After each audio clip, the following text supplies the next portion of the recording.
गांव के सरकारी कुएं में एक विचित्र आवाज आने लगी। सभी लोग उस घटनाओं से अचंभित थे। अरे दीदी, का तुम सुने रही? कल रात इस कुएं में अजीब अजीब आवाज़ निकला था। का तुम सुने रही दीदी?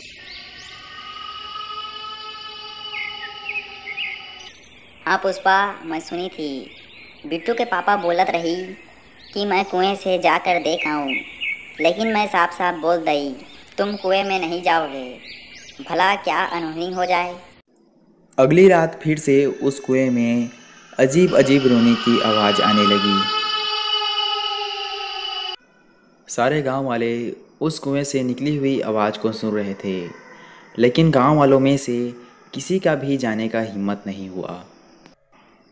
अगली सुबह होती है। अरे दीदी, अरे ओ दीदी, चला पानी भरे के लिए। हमका अकेला डर लागत। उस कुएं में खतरनाक खतरनाक आवाज़ निकला था। थोड़ी देर बाद दोनों उस कुएं में पानी भरने के लिए चले जाते हैं। दोनों देखते हैं कि उस कुएं में एक खून से लथपथ एक हथेली का निशान है। अरे दीदी, मुझे तो लगता है इस कुएं में जादुई शक्ति है।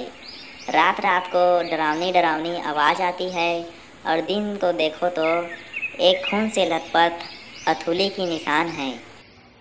पुष्पा, तुम बोला तो सही रही, सही बात है।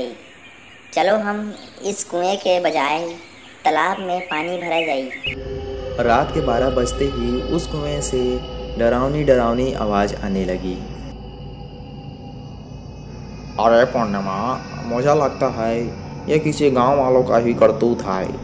रोज रात रात को कैसी कैसी आवाज़ निकालते हैं। चलो मैं उसे सबक सिखा कर आता हूँ, तुम घर पर ही रहना। श्यामू उस कुएं की ओर जाने लगता है। तभी वह देखता है कि उसके सामने 3 सिर वाली चुड़ैल है। तो तुम गांव वाले आ ही गए। मुझे तुमने कितना सताया, आज तो मुझे खोपड़ी खाने को मिलेगी ही। खिक खिक खिक खिक खिक खिक खिक। अरे चुड़ैल जी, मुझे पता नहीं था कि रोज रोज रात को तुम ही आवाज़ निकालती हो। मेरे घर पर मेरी पत्नी मेरा इंतज़ार कर रही है, कृपया मुझे छोड़ दो। पर चुड़ैल श्यामू को मारकर उसकी मुंडी खाने लगती है। अगले दिन गांव वालों को एक लकड़ी के पीछे श्यामू का लाश दिखाई देता है।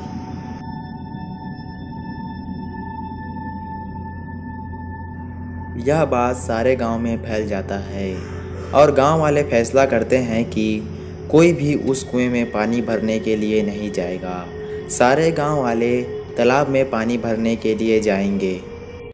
रात होते ही 3 सिर वाली चुड़ैल फिर से भयानक आवाज़ निकालती है।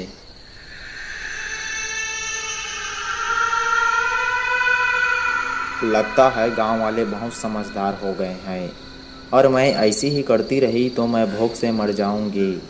मुझे खोपड़ी खाने के लिए कुछ न कुछ करना ही पड़ेगा। चुड़ैल श्यामू की घर की तरफ जाने लगती है। चुड़ैल श्यामू की आवाज़ निकालती है और वह पूर्णिमा को बुलाने का कोशिश करती है। अरे पूर्णिमा, अरे ओ पूर्णिमा, दरवाज़ा खोलो पूर्णिमा। सुनती क्यों नहीं पूर्णिमा, दरवाज़ा खोलो। श्यामू की आवाज़ सुनकर पूर्णिमा तुरंत ही दरवाज़ा खोलती है और वह देखती है कि उसके सामने 3 सिर वाली चुड़ैल खड़ी है। चुड़ैल पूर्णिमा को मारकर उसकी खोपड़ी खाने लगती है। सुबह होने के बाद श्यामू की पत्नी की सिर कटी लाश देखकर पूरे गांव में हाहाकार मच जाता है। गांव वालों को किसी को भी समझ नहीं आता कि ऐसा कौन कर रहा है। सुनता हो जी, तुम इतनी सुबह सुबह कहाँ जा रही? तुमको पता ना, श्यामू और उसकी पत्नी को कोई मार कर उसकी मंडी खा लिया है।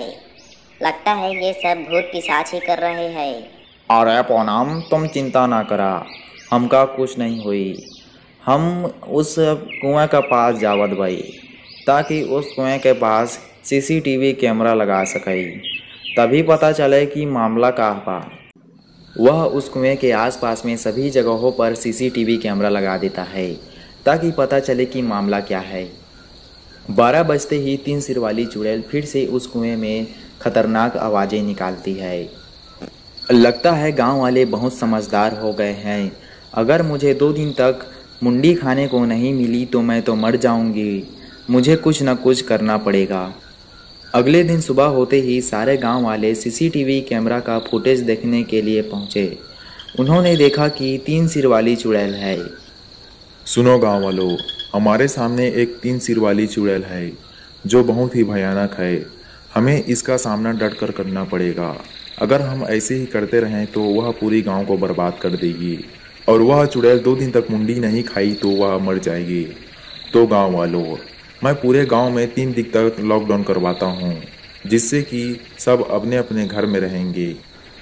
चुड़ैल को 2 दिन तक मुंडी खाने को नहीं मिलने के कारण उसकी मौत हो जाती है।